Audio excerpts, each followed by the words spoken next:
Hello, everyone, and welcome to a very special edition of AYCH, because when you hear your family... Your family. It's a family picture. We're talking about a family picture. Bring your mother, your father, your sister, your brother. Gather around the table, eat the broccoli store salad from Trader Joe's. That's right. We're finally getting to the task of talking about a very special movie franchise, one that we wanted to do for a long time, and one that the listeners and our friends alike have wanted us to touch. And that's the Fast and Furious franchise. Woo, woo, woo, woo, woo. So, much like the Star Wars files in the past, we'll be going down and talking about each of the Fast and Furious movies in turn on a monthly basis. So we have a nice, in-depth discussion about these critical cinema landmarks. Yes. And so, this will just be a very fun episode, of course. It won't quite be up to our essential viewing code, or maybe it will be. We'll find out. But it will definitely be a lot of fun. This is, like we said, this is a series that we've been really wanting to touch. And we want to get started asking you a question, Jonathan. What has been your experience with the Fast and Furious? Very limited. I remember seeing this movie around the time it came out. It was like a year or two after it came out, like on TV or something.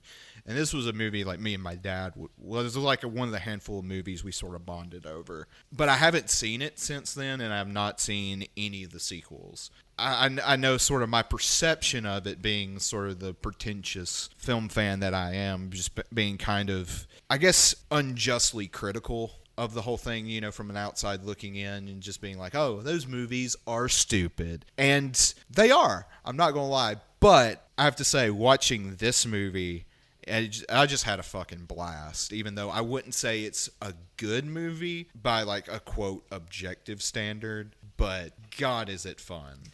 And that's the big thing, is like, a movie doesn't have to be good in traditional sense to be worth their time and worth enjoying. Of course, what everybody considers like good bad or like fun bad is very subjective. Yeah, when I say like an objective standard, that is in big heavy air quotes. This was something I was thinking on today because we watched the movie last night.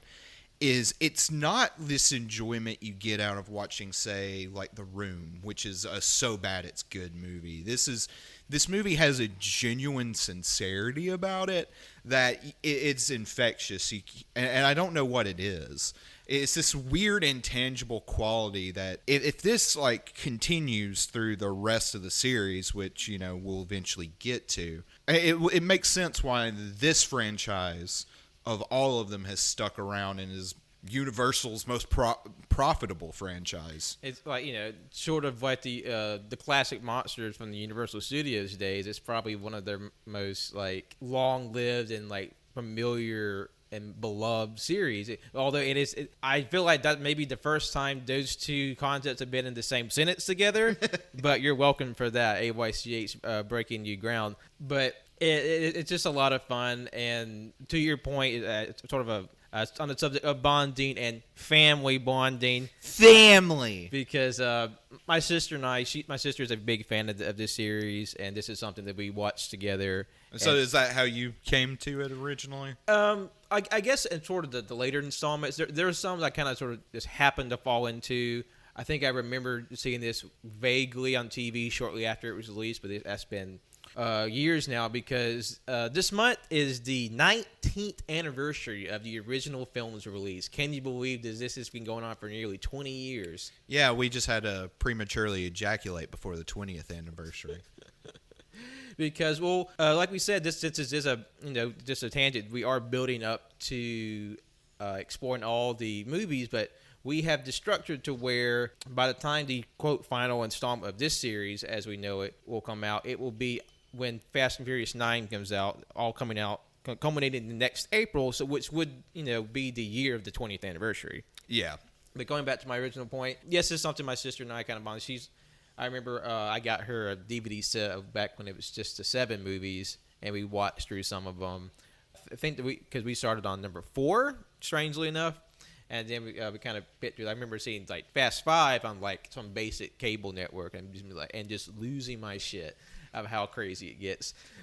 No spoilers, but you're in for a ride, pun intended, Johnson. Hell yes.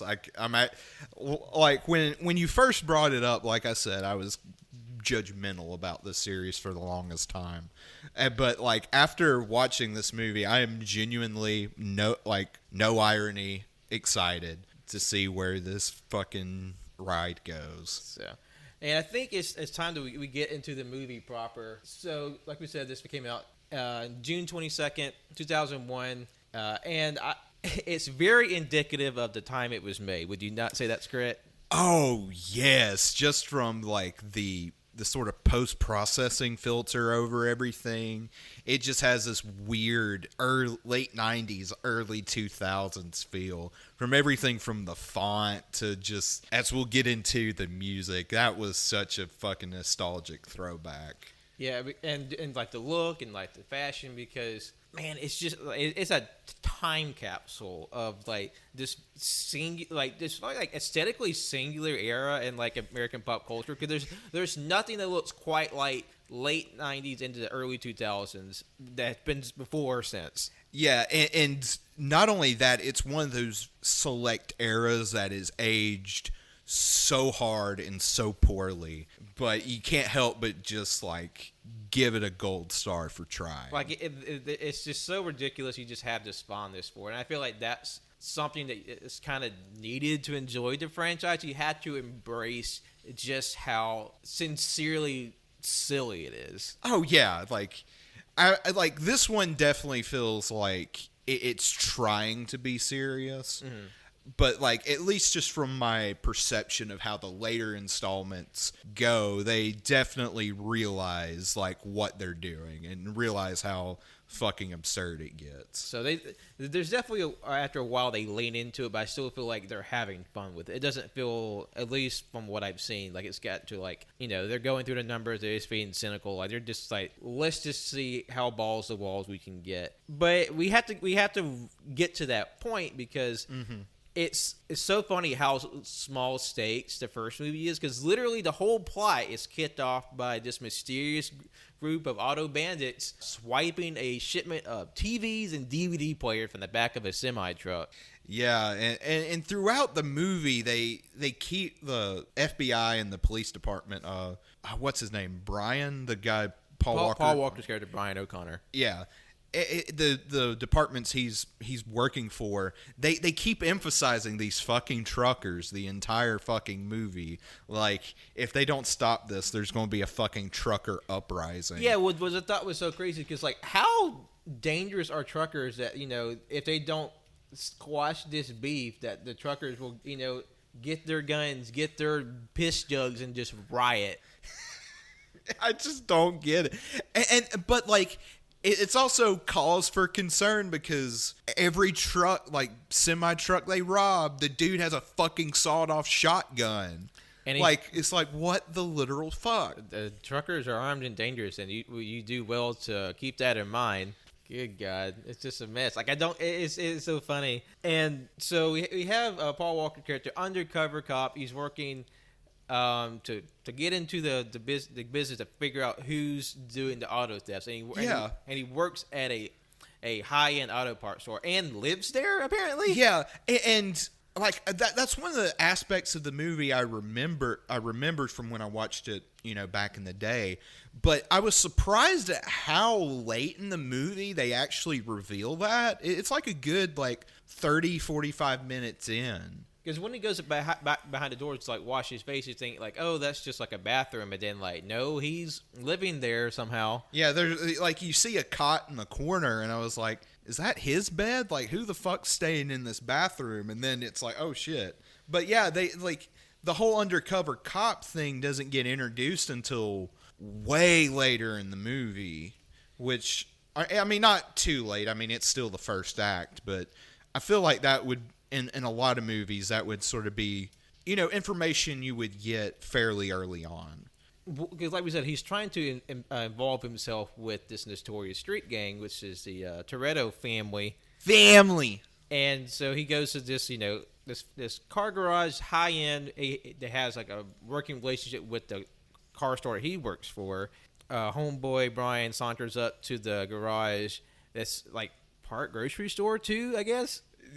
Yeah, it's weird. And, like, Paul Walker is in, like, his early 2000 best, like, bleach blonde, like top ramen haircut, like Jason Timberlake looking guy. Oh yeah, there's one guy. I think it's in what's the Asian guy's gang, the Tran gang or something like that. Yeah, the I guess the triad, the Asian American triad. Yeah, Johnny Tran. Yeah, I think it's his like right hand man has like frosted tips. It's like you know what you're getting in for when you watch this movie.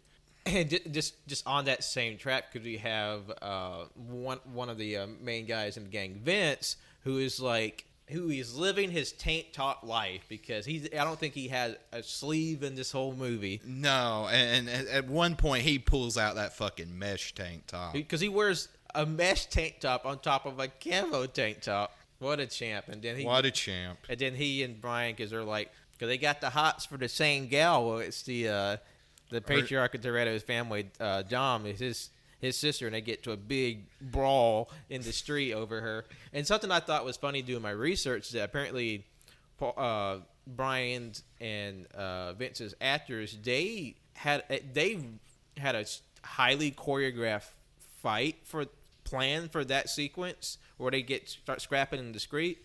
But when time came to film, it didn't feel right, so they started fighting each other for real. Oh shit! It's kind of like the fight between Matthew McConaughey and what's his name? Play Batman. Christian Bale in the Dragon movie. What movie? Rain of Fire. I have no idea what the fuck you're talking about. Swing and a miss. I'll take your word for it. So they get into a scrap, and it's as ridiculous as you think, and then Dom comes out. And then there's like this whole thing made over a tuna sandwich. Which it just seems like, is that really the lunch you're going to choose to have in like a balmy Southern California day with probably 90% humidity? Yeah, where your balls are sticking to your leg. Like, nah, you're not going to be eating fucking tuna. That's a recipe for food poisoning, dog. God, and just this aspect of his character, he just emphasizes no crust. Like, come on, don't be a little bitch. Eat the crust. That just threw me. It's so weird. It's so because the writers of this movie were just like, hey, this is clever. This is going to give him a personality trait. I do think it's kind of funny how Paul Walker through a lot of the movie is just sort of what's the word, like beautifully vacant in sort of his expressions. You're not wrong. Like, I mean, I don't think he's a bad actor in this movie, like, given the material he's working with. Yeah. But, like, I see what you're saying. He is just kind of mannequin-like. Yes, I'm just like I said that not as a critique of his acting ability. It's just there's definitely moments where like people are kind of talking at him or about him. He's just kind of like has like this kind of upbeat but vacant look on his face, like whatever they said just went one ear and out the other. Yeah, exactly. So after Dom, Vin Diesel shows up with even less sleeves and even bigger arms. He wrenches the two apart, and Paul Walker starts to ingratiate himself into the gang because there's a big race coming in late at night, and anybody's going to be there to get that cash money. Yeah, and just Vin Diesel is definitely the highlight of this movie. I mean, he just, similar to The Rock, just has this charisma where even in a bad movie where he is just bad in it, he's still going to be fun just because of his just big, swolesome Chad persona. It's just that weird, swolesome Chad charisma. I was gonna ask, like, who do you think has more Chad energy, Vince the tank top guy, or Vin Diesel's? Oh, Vin Diesel, hands down. Okay, because I feel like the no contests. Because I feel like the tank top guy, he had like a different kind of Chad energy that seems like different from Vin Diesel's. Yeah, he was. He's very much like aggressive and like, bro, you macking on my girl, bro? Yeah, but also not foppish is not the right word, but it's a different type of Chadness. Yeah, count all the different Chad energies in this movie, and you'll get all of them. the spectrum of Chad energy. And before we get to the race, I just got to comment on the sexual tension between Dom and Brian. Just their like first like gazes at each other.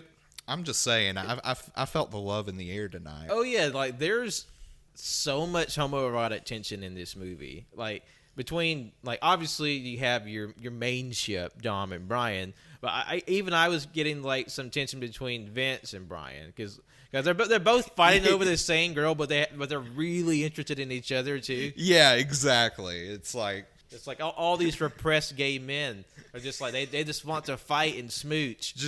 I could just see them like Eiffel Towering Mia, just be like, high five, bro. And then they start making out with each other. Yeah, let me peg you, bro. Wait, what? You know what I mean. Okay.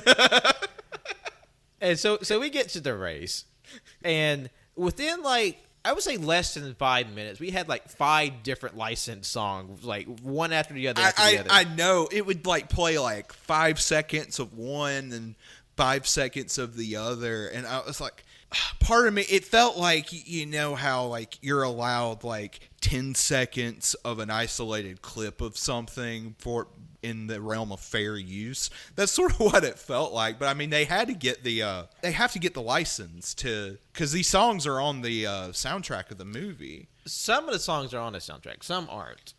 Oh, so I'm just saying. That might be a reason because I did read that this movie had a fairly small budget. Like some of the cars, they had to rent from like private collectors, and sort of as a form of compensation, the car owners would be in the movie as like extras, and like one of the cars they literally had to borrow from like a crew member. Oh wow! Because like they were promised a certain budget and that kind of got cut down. Yeah. So they're kind of like making do with what they could get. So I thought that was kind of funny. So maybe they played exactly as much time as they had for the licenses. You get 10 seconds, and that's why you just have like shuffle pick on these like songs. But and part of it kind of felt, to use big fancy pretentious film critic word, diegetic, meaning that it's in the universe of the movie.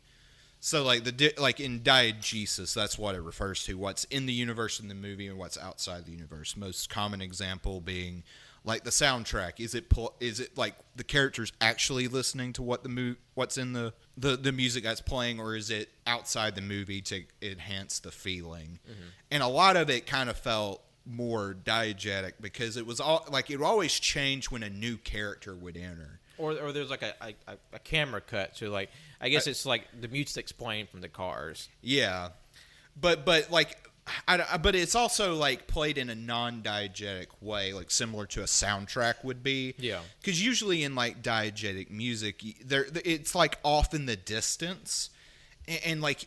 And at this point, like if all these songs are playing at one point, it would just be a cacophony of noise. But each individual track is highlighted for a few seconds. And since we're on the subject of music, I did want to broach the topic of the soundtracks for the movie because I said soundtracks. Actually, there's 2 albums they released of music for the Fast and Furious.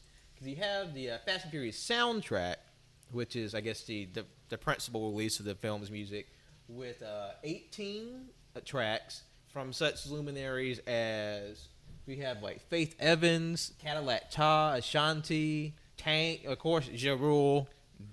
I mean, he's in the movie for about 5 minutes. So, yeah, I kind of figured, considering his presence, he would kind of show up more, but I guess he got paid and got out. Funkmaster Flex, Fat Joe. God, Biscuit, that's a throwback. Shade Size, P.D. Pablo, Dope.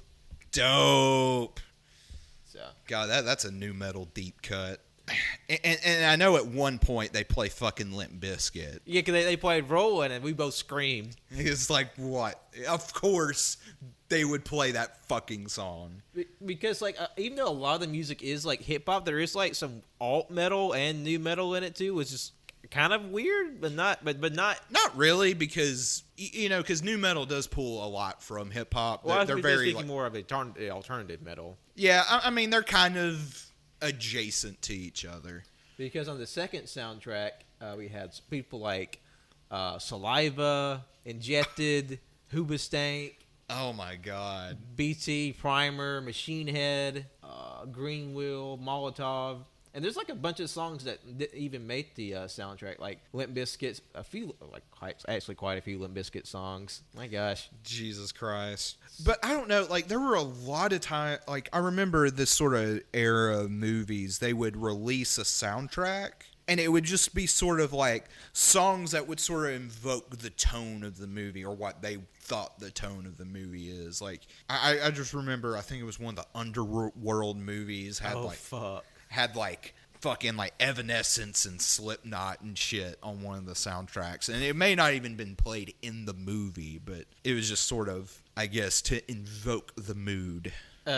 Speaking of early 2000 movies of dubious quality, I want to go back and watch the Underworlds. I've been wanting to do that for a hot minute. Hell yes, let's do it. But that's neither here nor there. So we get to, like, they're at the race, and they're getting ready to throw down, and they meet one of their confidants, Hector, who's played by Noel Guglielmi, who has made a career out of playing Southern California gangsters, because he has an IMDb page about a mile long, and they're all more or less he's playing cholo gangster characters. I feel bad for him because that's probably about the only thing he can get, you know. Thanks, Hollywood, for being racist. Well, I guess to his credit, like he kind of intentionally has taken on these sort of gangster roles to sort of, I guess, to reconcile his own criminal past and sort of show like how to avoid the pitfalls of like. Okay. I see what you're saying. So it's a bit deliberate on his part, also a good part probably pigeonholing on Hollywood's part. Yeah, because that happens to a lot of actors of color, unfortunately. And also, a bunch of his characters also happen to be named Hector as well. Yeah, I guess Hispanic gangster names run very thin, I guess. Or maybe he's the same Hector in all these movies. Are we talking about a shared universe with all these movies, the Hector universe? Like his character is the same as just all the movies. He's like a dimensional traveler, where he goes where he is needed. God, across the multiverse. He's like Gilgamesh in Final Fantasy. That's right. I buy this theory. And also, we didn't touch on the greatest line from that scene. I smell skanks. Yeah, this is from Michelle Rodriguez. She is very grunty and very scowly throughout the entire movie. Like, she may have only 5 lines of dialogue this entire movie for being a principal character. Yeah, because she's Dom's girlfriend and essentially second in command. Yeah, it's like the hierarchy of this place is not well defined just yet. Of this family. But their family, that's what matters. But I guess maybe going off the Hector character, Michelle Rodriguez is kind of have this pigeonhole too, where she's this very curt, brusque, masculine woman, where she's just I can kick your ass, and also I'm gonna make sure the director's gonna make sure that she looks really hot too. Exactly, and Jesus fucking Christ, and it's sad, and I don't say this to demean the women in this movie, because it's fucked up. This was the expectation for them, but goddamn, they all need a fucking Big Mac. They are worryingly thin in this movie, yes. And it's just just in the 19 years since this movie has came out, how sort of beauty standards have changed. Yeah, and I don't know, maybe it depends on the movies that we're watching. I kind of feel like the fan service isn't as on the nose in movies as much as it was back then, or maybe we're just not, because we're just watching different movies. Yeah, and probably not paying attention to it as much. But I noticed this, to use sort of another pretentious film critic phrase, the male gaze, very strong. You mean to tell me that those girls making out weren't there just to elicit dude responses? But you see, Pat, if you take that scene out, you lose so much philosophical meaning. And by philosophical meaning, I mean my hard cock. Yeah, boners. Yes. You take away the boner energy of the movie. But that's okay. You just redirect that boner energy to all these sweaty, buff dudes just making hard eyes at each other. Exactly. Hard eyes and hard dicks. So we get to the race, and we have like Ja Rule. It's like Ja Rule's there. He's just kind of he's there, and he's promised some sweet loving if he wins or loses. And then there's also like another guy who's playing PlayStation, and then you have Dom and when Paul. we say he's playing PlayStation, he has a PlayStation in his car. So like because that was something we talked about just like the 1990s, early 2000s cool. You had like this all these things that would have just like made any like young person of the day be like, oh, that's badass, because like one dude's got a PlayStation and like Paul Walker's character's got his laptops and like configurations in his car, and these things like none of this is it's just like MTV Pimp My Ride level of just like Oh yeah. unnecessary accoutrements to a car. But that's what's so great, because I don't know why all these car parts are like candy colored and look like Lego pieces, but like I guess it's cooler. I guess because like because my dad's into like cars and shit, but it's like all old shit and it's all like the color brown. So it's like, ooh, pretty colors, pretty lights. I mean, yeah, because like Dom's crew, they all have like signature special cars, but like actually like I found out like each of Dom's crew have like a special car with a special design on it, which I thought was neat, because it was like when I saw the gang pull up in their different cars, it's like, oh, Power Rangers, because they literally all have a different color. Yeah. And like a different design, because like I was expecting them to turn into a fucking Megazord at one point. we speak too soon. That may yet happen, because like Dom's has like a flying robot with spaceships. Letty, Michelle Rodriguez has a robot knight on a comet. Jesse, the white nerd, has a knight on a rocket. Vince, the other guy who just has no real presence in the movie, he has a robot shark. Assuming Vince is the tank top guy. Leon is the nobody guy who has a robot knight and a sword. And then Mia, the sister, she has a robot angel. Oh, because of course. Because she's the girly girl of the group. Mm-hmm. But she's still cool enough to drive a car bitchin' fast. Hell yeah. And speaking of bitching fast, the race, it's taking so long to get to this race because we're just going through every other, just dissecting all of this. God, this podcast is going to be like fucking 2.5 hours long. But and you're welcome, because this movie deserves the spelunking and the detail to go through. That's one way of putting it. Spelunking. What one bit I thought was great is like, because Brian's losing the race, right? And he's like, "Uh-oh, I gotta hit my nitrous," and like bitch hits his like NOS. It's like Millennium Falcon hyperspeed, and just like the world just like loops in and just like shoots out. Yeah, like he broke the space time continuum. He went like Mach 8. Like he's about to fly back in time and get hit on by his mom. I think he was going a little faster than 88 miles an hour.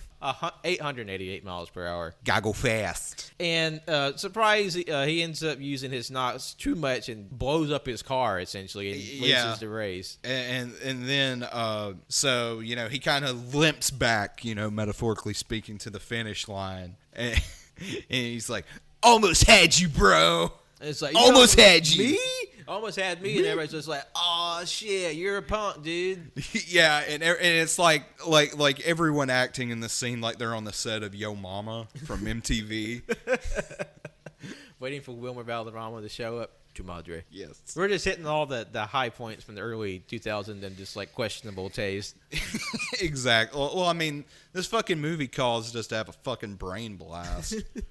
Because that's what it looked like when the homeboy hit the NOS and just shoots through the continuum of reality. The brain blast to the past. And then wouldn't you know it, the cops show up and they spoil everybody's fun. Yes, and then this sparks a prolonged chase sequence. Dom, he ends up going into this old abandoned garage thing, takes his car away, and then he's walking down the street, he's like, oh, I got away, and then the cop notices him, goes after him, and then who's there to save him but Brian, the Noid. And so he hops in his car and they get the hell out of town. They had like this begrudging respect moment. It's like, yeah, you saved me, kid, but this is still my car because you lost. Yeah, because something we failed to mention was when it came to time to place bets, most everybody brought, a certain amount of money. But fat stacks. Yeah, but Brian brought his pink slip, which is, I don't know what it is. I just remember that show Pinks. Did you ever watch that? I didn't. It was this drag racing show where like they would put up their pink slips up to bet, and whoever lost would lose the car. Essentially, the car's ownership. Yeah.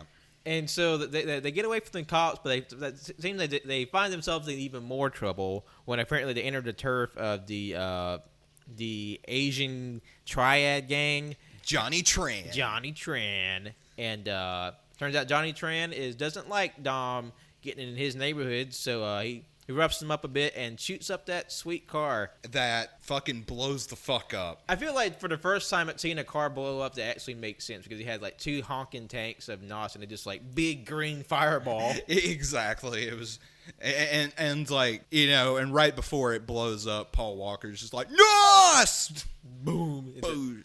Which, like, you take a shot for how many times they say NOS in like the first 30 minutes of this movie, you would die. There are quite a few different games you could play during this. Yeah. Like, for as much as the whole family meme is a meme, like, I was surprised at both of, one, how little of it is in this movie, and the fact that it's in this movie at all. Yeah, it's very understated for this installment. It definitely expands as the franchise does, because, like, really the only family moment we see is, like, later on when they're like eating like barbecue and say grace at a picnic table. Yeah. And that's kind of the extent of it. Because then they go back to, I think it's like Dom's house. They go back to Dom's house. They go back to that party. Yeah, because like then Dom's like, hey, I was almost caught by the cops and y'all in here having a bitchin' party. What's up, bro? And then, more frustration between Vince and Brian. He's just like over Mia. He's just like, it's like, oh, we're definitely displacing our affections for each other on this girl that's in the room. It's like, dude, if you don't watch yourself, I'm gonna kiss you on the lips. Not before I kiss you first, bro. You gonna kiss me right now? Let's go. Aggressively sucking face.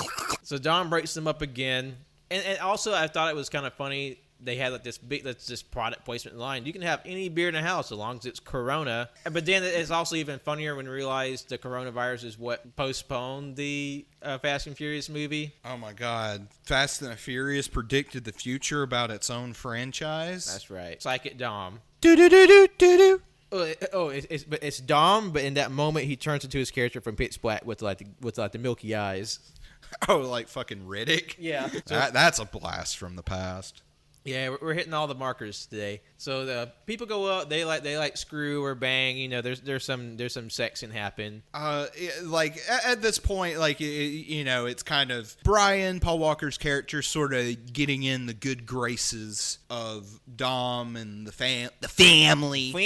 And Dom, at some point shows him his dad's car and how he's scared to drive it because his dad fucking died in it or some shit. Yeah, because like he and his dad they were fixing up this like old school black car, and then he went driving and he crashed and he burned alive in the car. It was just like crazy, brutal as shit. And it's even scary when you realize that's how Paul Walker died. Once again, like Fast and Furious having this weirdly prophetic moment. But yeah, instead of a meme, this is sad. But it's just sort of funny how he treats this black car as like this caged animal that lives in his garage. Like it's like no one's crazy enough to drive this car, not even me. Yeah, Vin Diesel, like Dom, he's kind of restrained for most of the movie until he unleashes his rage and he drives the black car. It's like this dangerous, forbidden like skill, and then like it's a metaphor for his inner rage. It just means death because it's dangerous and deadly, and it killed his father. Although we were joking that it would be however long the series goes. They say there's going to be 10 movies. We'll see. But how amazing would it be if the final villain in the final movie is spoiler or plot twist? Dom's dad he thought died before the series began. Yo, that would be such a fucking awesome ass pull. Because, like, the way Dom's dad dies is, like, very similar to Speed Racer, how the main character's brother dies in a fiery car crash and resurfaces years later. And it's like, it's just Mysterious Man Racer X and, like, Final Fantasy, goddamn. Fast and Furious 10, 10X, Racer X, Dad X. You seem like Charlie Day from It's Always Sunny right now. Just like I'm putting all the Post-it notes together. It's all connected, I swear.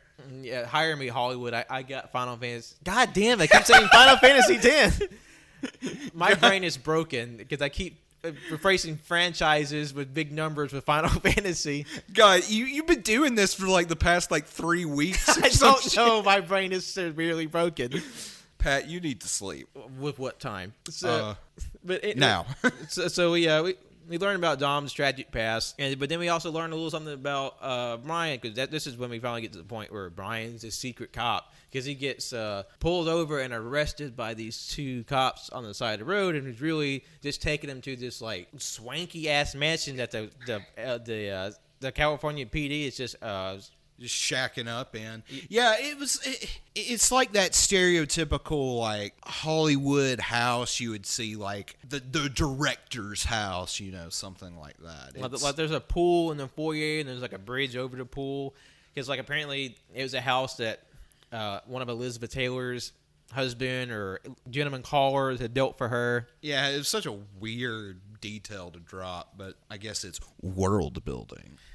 And so, like, we got Brian's like, okay, I'm on the case, I'm working on it, give me more time, and also give me another car because mine kind of blew up. And so he then brings that car back to where they can work on it, because even though the car is destroyed, he still owes Dom what he calls a 10-second car. Because apparently they just have all the money, because it's like, we dropped $15,000 in this car in like 3 days. I don't know.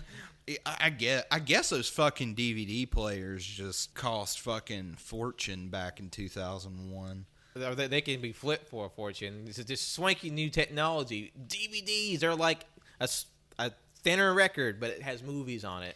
DVDs, it's like a laser disc, but small. You can put it in your pants. But we don't advise it. Or maybe we do. It's your life. You put whatever you want in your pants as long as it's consensual. Yes. Ask for consent for the DVD first. That's right. And because speaking of sexy times, during the montage of building the car, Dom and Lady just start banging. Yeah.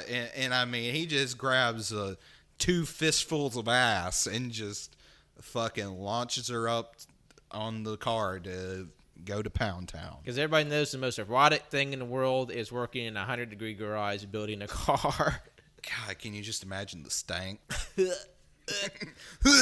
One thing I thought was weirdly interesting about the movie is that you have the white nerdy character named Jesse, who has like a smaller arc in the movie, and he has like this bonding moment with Brian while they're making the car. And apparently they actually, while you can say Fast and Furious may not have a lot of substance, apparently they did a little bit of research when it comes to this particular moment, because apparently Jesse has ADHD and he dropped out of school, and they played his ADHD like fairly realistic in that a lot of people who have ADD and ADHD, they have a singular pointed focus that allows them to retain a focus, so they just like hyper consume a lot of like information on one particular subject, and that was something they put through with Jesse's character, interesting though, because he's like the tech guy, because he figured out, he knows all the bells and whistles and pipes and tubes, and he has a bitchin' floppy disk with like a car software on it. God, I was at that generation, the youngest possible generation to know what a fucking floppy disk was. Because I remember in like 7th grade we had to use them for a fucking computer class, and then that we never saw them again. Now it's just the the save icon. Mm-hmm. But yeah, because like you said, there was this sort of tender moment with Brian and Jesse, because Brian, Jesse's showing Brian like all this stuff, and he's like, dude, was like, holy shit, you could have went to like fucking MIT with all this knowledge. And Jesse was like, oh, I have this thing called ADD, and it felt because a lot of times when someone brings up some sort of like mental health issue, it's usually some shoehorned in, but it felt very natural to his character. Yeah, and they didn't really play it off as like, oh, he has this neurodivergent aspect of part of himself. That makes he's like weird and quirky, or like this like super mega genius, which I mean, he's like super smart about this one thing, but it doesn't make it seem like he's this mental god. So like I feel like as sort of not as sort of a small character he is in the movie, like this felt, kind of genuine and I think well made of a neurodivergent person. Yeah, and as much as we want to make fun of the whole family aspect of this movie, while it didn't really go into it much, I definitely got the sense that a lot of the characters that sort of gravitate towards Dom are these just sort of people that society has failed. Yeah. And usually and this is something that's not new, not even new for the time, but how humanizing it is to these people. I mean, partially they're the protagonists, but even when Brian is trying to bust them, there's still this sort of implicit understanding of where these people are coming from, and while it's out of like a genuine interest, because they're out of this thing they like, which is illegal street racing. It's because they're on the fringes of society, so they come together and they become a family. A family, like you said, as sort of silly and overbearing as that theme may be. I feel like there is a sincerity to it, in which which makes it very fun. But it never crosses the line into just like syrupy and saccharine either. It is that just right amount of sentimental. Yeah. I guess maybe the syrup comes in later, but for right now, it feels at an appropriate level. We'll see as we go along. But during the whole montage of car building, Paul Walker, Brian's character, is now working more closely with his special forces and his California PD, because they start hammering down on the Asian Triad group, Johnny Tran and his gang, how like they're definitely more involved in the illicit parts of the thievery, and has like the more overtly illegal stuff. Yeah, the SWAT break into the Hollywood Hills and start roughing up Johnny Tran and his gang. And as they're obviously the more straightforward bad guys, but it's still kind of uncomfy in moments to see some of the, I guess, the strong arm police ways, even against like quote the bad guys. Yeah, especially because there is one point where a police officer does put a knee on someone's neck, and then with recent events in 2020, it makes that age even more uncomfortable, because there's a lot of stuff that doesn't age well just because like aesthetic reasons or just like the progression of time, but this feels even more uncomfortable than it probably was back then, just in light of recent events. So just like it for like a split second, it's like, oh wow, this feels, it's such a,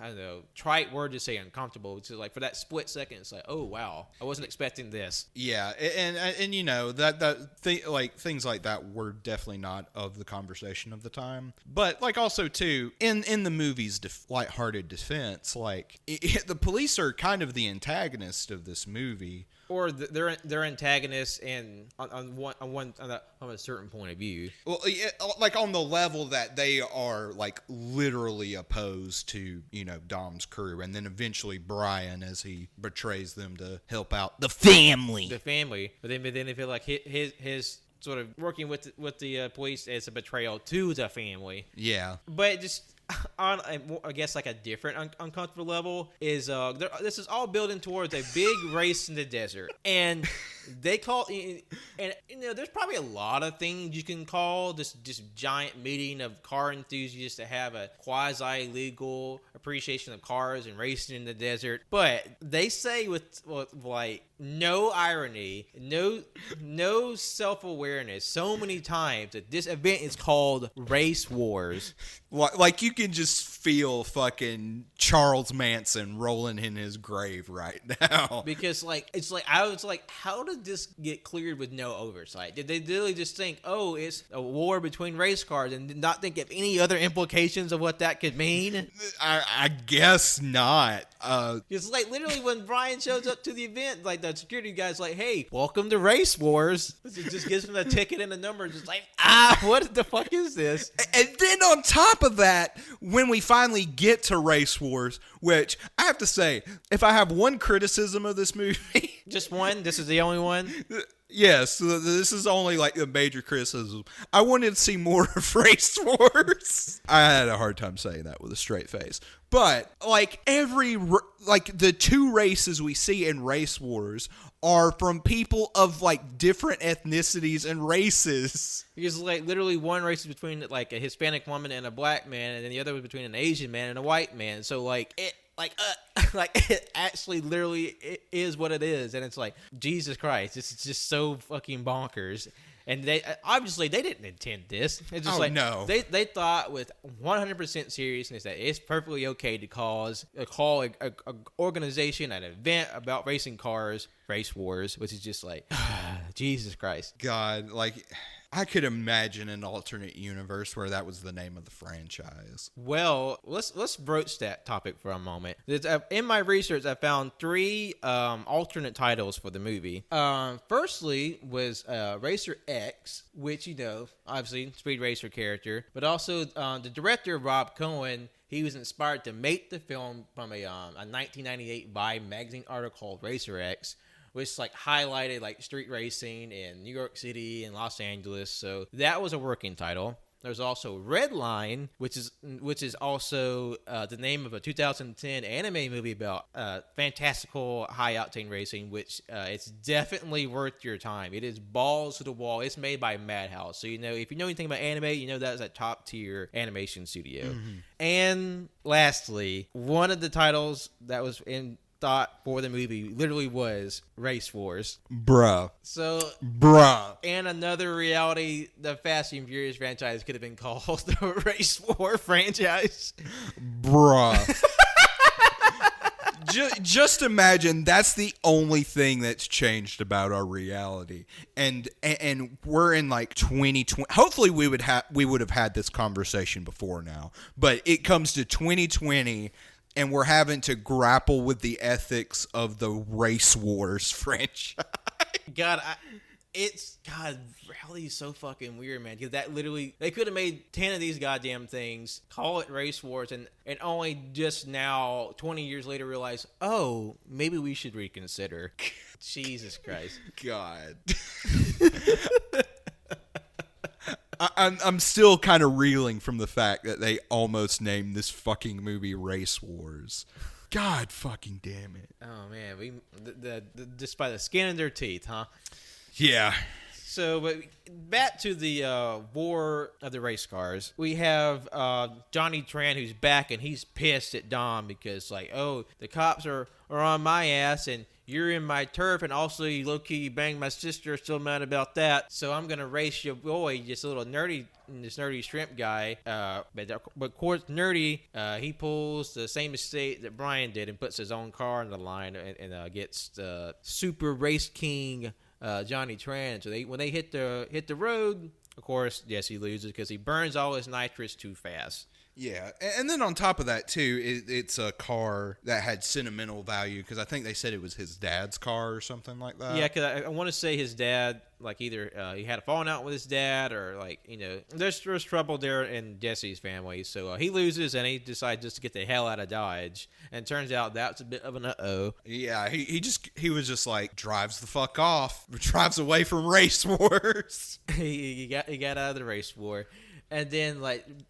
Johnny Tran's gang's like, you owe us a car. It's time to rough up some shit. And then they start throwing down in the parking lot, and Michelle Rodriguez just decks Johnny Tran's like number one in the head and just knocks him out cold. Yeah, and then Johnny Tran and Dom, they get into it, and sort of a detail we forgot to mention early on in the movie, because Brian Sargent he can sense that Brian is becoming more and more sympathetic to Dom's gang. So he keeps emphasizing, he's like, yeah, that Dom guy, he nearly beat a guy to death. That's why he was in jail. But it turns out Dom is remorseful of the guy he nearly disfigured by beating to death, because he went to jail for a couple years and he deeply regrets it. But also he's determined to never go back to jail. Yeah, he said something to the effect of like, "I'll die before I go back" or something like that. And so like you had this tension of Johnny Tran, he's out for blood, and they're trying to get Jesse back, so they're trying to figure out what to do next. as like the escalation between the trucker gang, which is just like accumulating power and rage, ready to boil over and set the streets of America on fire. Which is like that's something they keep coming back to. It's like, how fucking powerful are the truckers in America? Is there something that we don't know? Is there something the movie was trying to tell us? Apparently, I guess. I mean, I guess we don't want to have, these piss-filled Molotov cocktails going off. God, I remember. Sidebar. Just speaking of piss jugs, I was on the road one day for a job, and I saw what was literally the biggest piss jug I've ever seen. Oh God, damn! Do you know the bottles that like wiper fluid comes in, like the big 2-gallon jugs? Yeah, it was that, but it was filled with piss on the side of the road. Jesus fucking Christ! You know that dude had been saving up for a while, and he just yeeted that bitch out. Because then at this point, I think this is when Dom and the rest of the crew decide to go on the trucker heist and go to basically the climactic chase sequence of the movie. And I'm going to admit something right now, and I feel like I'm in a safe place, and I would assume that Jonathan would have the same amount of respect that he'd have for me now as he will after I admit this. But I didn't catch the fact that Dom's gang was the same gang that raided the car at the start of the movie. Don't feel bad, because I didn't either. Because I thought it was the Johnny Tran gang. Yeah, but then they and then Michelle Rodriguez just pulls out a fucking grapple gun like the gang has at the start of the movie. And it was like, oh, they have the same gun as that other gang. Oh, okay. And then Letty does her little move where she drives underneath the car, just like zip. Oh, and they do that about 3 more times. Because that, I feel like that was probably the big whoa moment. I mean, that's still a pretty impressive moment to drive underneath a moving truck. But I guess that's her signature move. Because the whole time I kept thinking this movie, because everybody has a moment in the movie with the car, with their nitrous. Nitrous is the jutsu of this movie, where I thought the special bar, and that's the signature move. Everybody, like a fighting game, the nitrous is the special bar, and then they hit the button, then they hit the special move. But then also, apparently, they can't let Letty be too cool, because the second she swipes underneath, she just has a catastrophic car crash. Yeah, just kaboom. Just blows the car up, and then the guy that nobody remembers, Leon, is oh, have something to do. And so he goes to pull her out of the smoldering heap that she was in. Yeah, but she kind of just crawls out of it herself because she's a badass. She's badass, but she can't be too badass or too competent, because then the main character dudes won't have anything to do themselves. Exactly. So at this point, Brian, he asks Mia, because Mia doesn't go with him. It's and at this point they shacking up, of course. So they banging his his fucking cot in the back of this fucking store. So he drops the bomb on her. It's oh, I'm a fucking cop. I narked. Because that was one of the things with when that big tussle broke out, and what set Dom off was because Johnny Tran was like, what if you guys narked? And he's like, no, we didn't. We're family. It's yeah, we're a bunch of lowlives, but we know not to go tattling on each other. Yeah. Because we're criminals with a code of honor. So after some convincing, she goes with him to try to find them, because he's like, they gonna fuck up. It's I got to get him out of this. And apparently they're driving across country, because there's just a giant berth of land between the two, and he's got to get there. But he's hauling ass in his swanky ass car. So you have Letty, Leon, Vince, and Dom trying to pull off this heist, but Vince is in a bit of hot water, because he tried to hop on the truck, and he gets tangled up in his grappling line and starts cutting into his arm. And because the fucking trucker has goddamn sawed off. Yeah, he has this double barrel shotgun, and he's just blowing holes in every end of the door. And then Vince he catches one in the side, and then the trucker, he blows off one of Dom's tires, so he's limping along trying to keep up, but who would you know that shows up at the last second? But Brian. He's here to save the day. So he hops out of his car, hops on top of Dom's, and then manages to free Vince before the last shell goes through somebody's brain. So they all hop in Dom's car and they drive off the road and they leave the trucker to go about his business. Yeah, and then Vince is, he's badly wounded, and in order to, and of course, Brian's like, he'll die in 10 minutes. So, he calls, for police backup to sort of get a ambulance helicopter to get him, out of here. And this was, like, without irony, one of the more subtle acting choices from Vin Diesel, because you can tell he's just like seething with rage underneath, because he's like, I started a fucking riot because I thought none of us were narking, but but like you can tell he's like trying to hold it together, but he's trying to keep his Vince like calm as he's bleeding out, but at the same time he's just giving this death glare to Brian, and like you said, it's like very effective moment. Yeah. And like say what you will about Vin Diesel's acting, but I feel like in that moment that was a very credible check in his corner. So they have like the world's speediest med vac, and they haul Vince up to get stitched up, and then they all go back to the crib, and but guess what, Dom's still mad. Yeah, and they have this kind of like little spat at the front of the family home, and then Jesse finally shows up. And he's putting the case like, I'm sorry, Dom, I messed up, I just freaked out.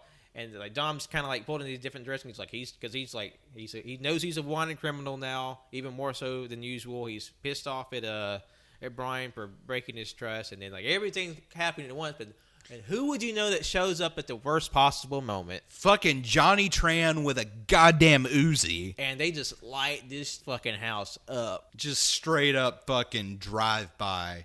And for his amount of bullets as he wastes, he only like tags Jesse once. Like literally there's like a hail of bullets. It's like...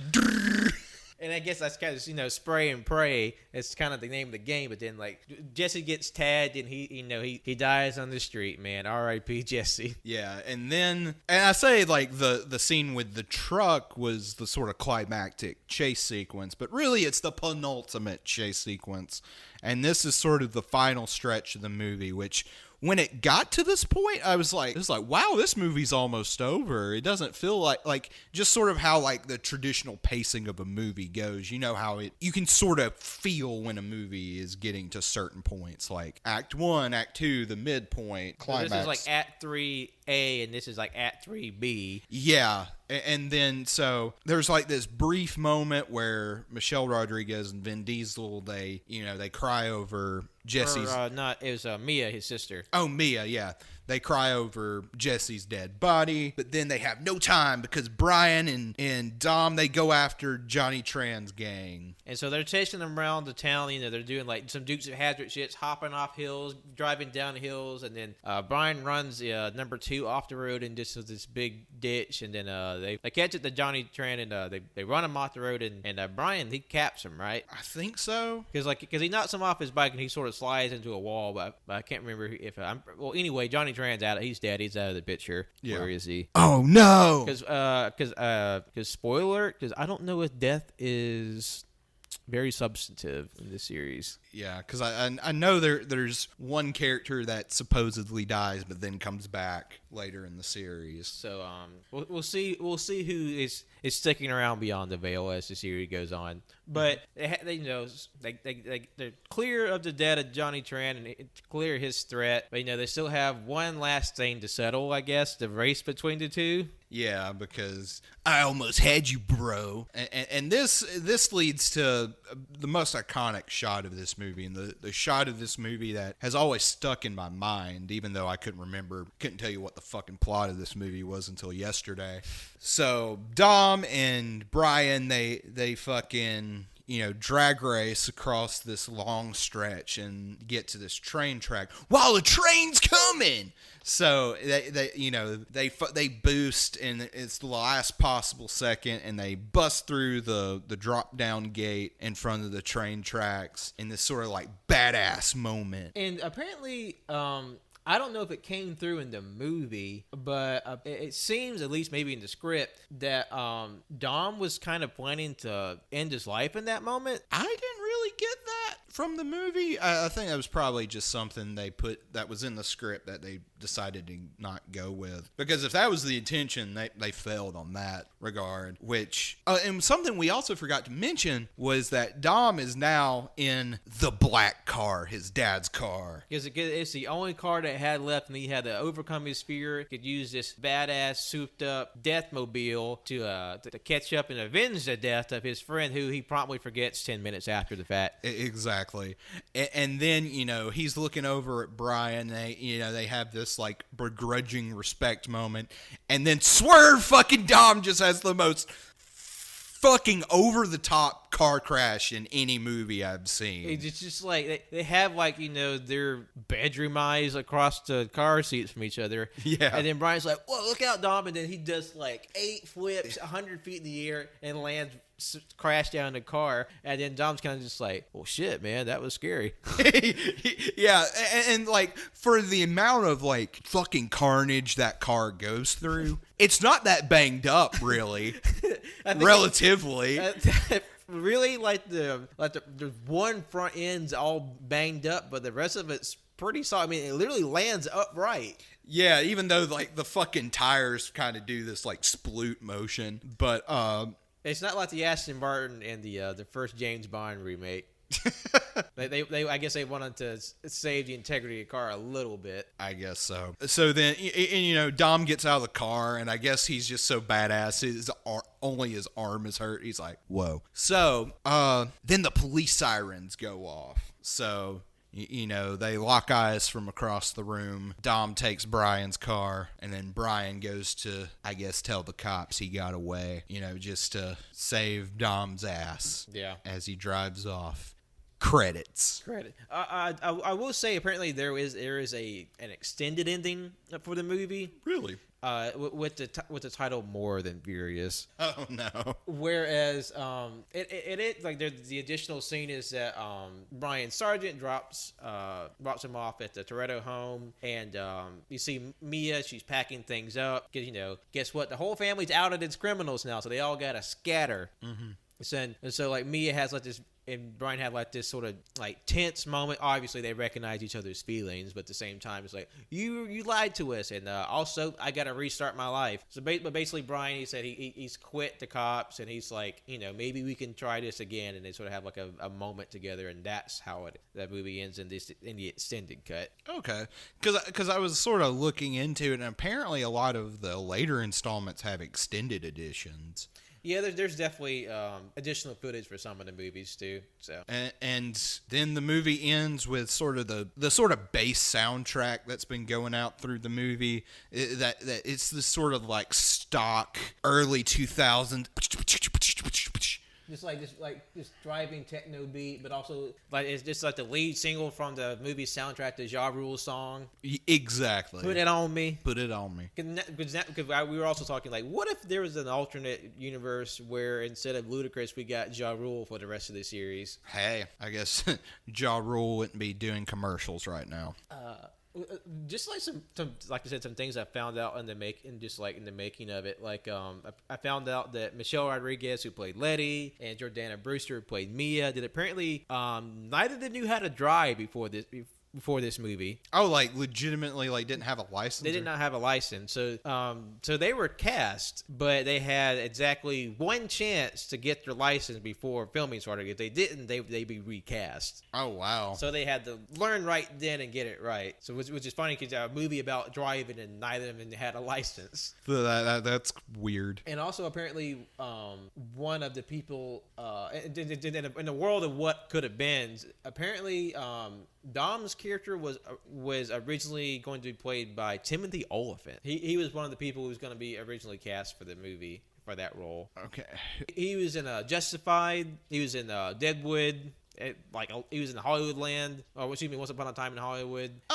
What? This modern cowboy in like a lot of westerns.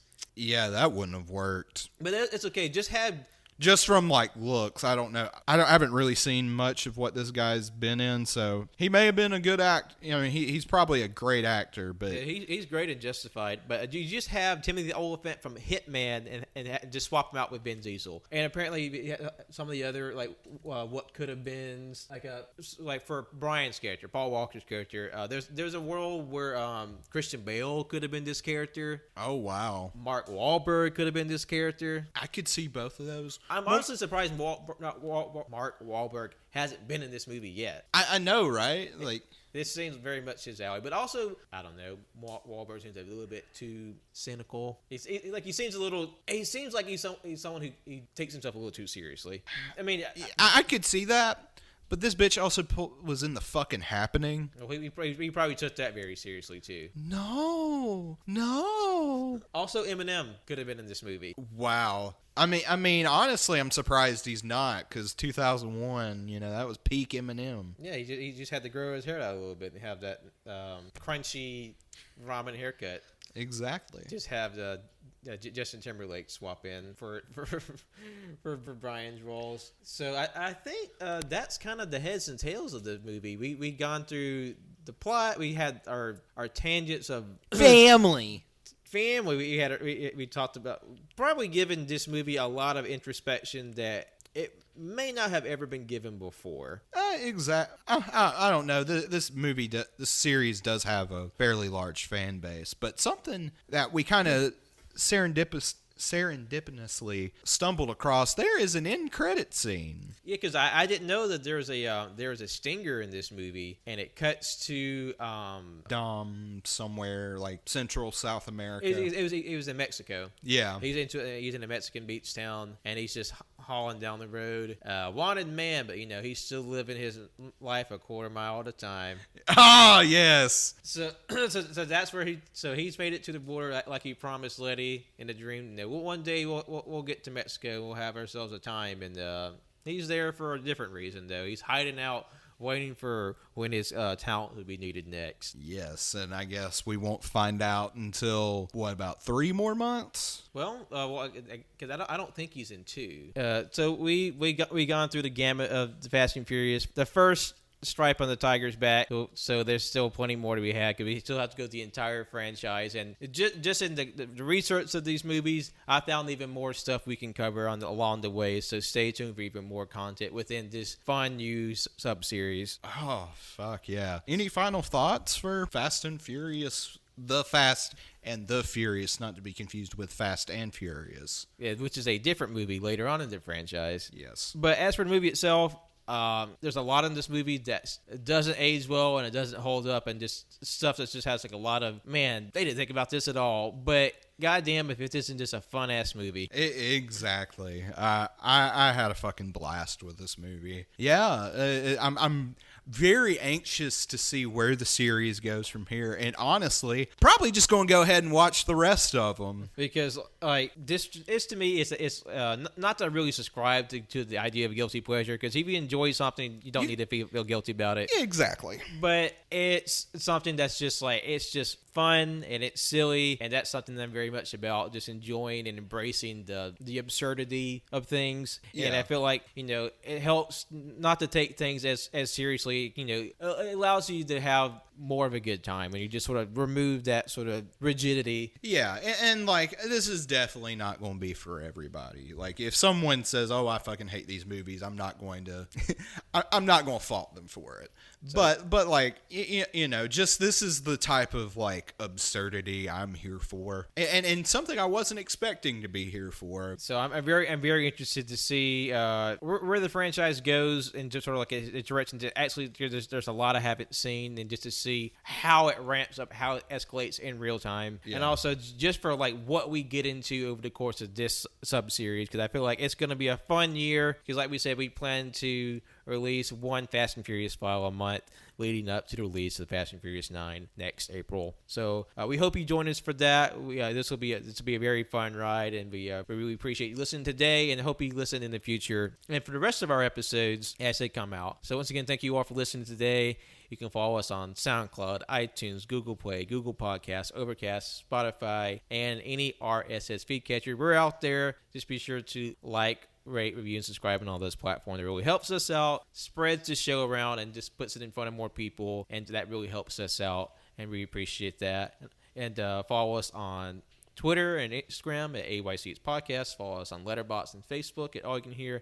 Follow us on Twitch at twitch.tv/AllYouCanHear, and on YouTube at AllYouCanHear. And follow me, Patrick, on Twitter and Instagram at John Lost His Name. Follow my art on Facebook at John Lost His Name Art. You can follow me, Jonathan, on Letterboxd, John Odinson 12, where you can sort of see my opinions on these movies in real time as I slowly go through these. And you can follow me on Twitter at JONIIBOI24. Thank you all. Take care, and we'll be talking to you real soon. Gotta go fast, family. Family.